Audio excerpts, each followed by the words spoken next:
দেখতে পাচ্ছেন দাদা, দুদিন হলো ট্যাঙ্কিটা সাফ করা, গাড়ি কাস্টমার চালাতে পারেনি, পিকআপই উঠছে না।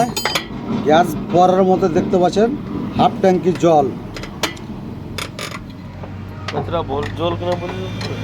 হাফ ট্যাঙ্কি জল প্লাস রাত্রে যেটা ভিডিও করেছিলাম।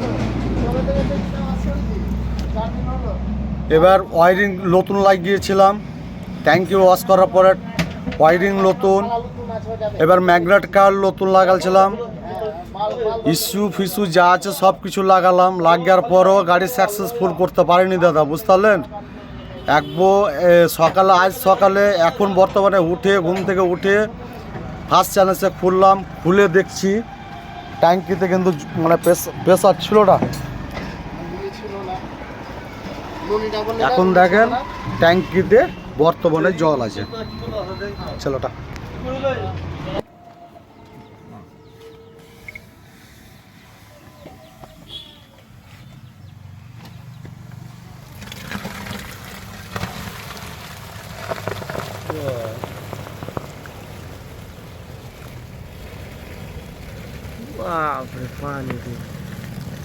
মোবাইলটা হঠাৎ হবে উড়ে পর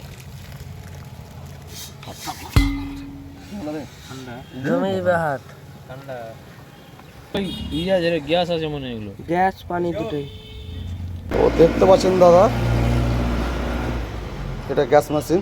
এবার দেখতে পাচ্ছেন দাদা, কাস্টমার তো বিশ্বাসই করতে পারছে না যে আমি কালকে পরশু দিন গ্যাস বললাম তো জল কিভাবে হলো, প্রেসারটা কোথায় গেল, প্রেসারে টোটালি প্রেসারে নাই। এবার কাস্টমারকে এটুকু বললাম গ্যাসের সম্পূর্ণ যা টাকা লাগে আমি দেবো, গ্যাসের ট্যাঙ্কিটা খুললাম জোরদস্তি, যা হোক মানে জল বাড়ালো ট্যাঙ্কি থেকে। কাস্টমার তো বিশ্বাস হচ্ছিল না।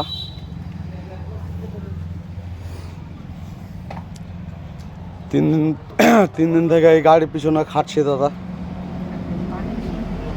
কালকে ঘুমিয়েছি রাত 3টা 3:30টায়। তো যা হোক মানে খুললাম, এখন ওয়াশ করবো, ওয়াশ টস করে ভিডিও দেখতে থাকেন। যারা অ্যাকচুয়ালি নতুন নতুন যারা মিস্ত্রি আছেন তাদের জন্য দেখে অবশ্যই জ্ঞান হবে।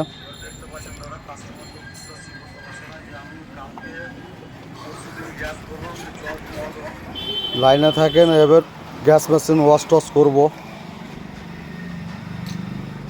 এ তো আমাদের হেড মিস্ত্রি খুলছে গ্যাস মেশিন,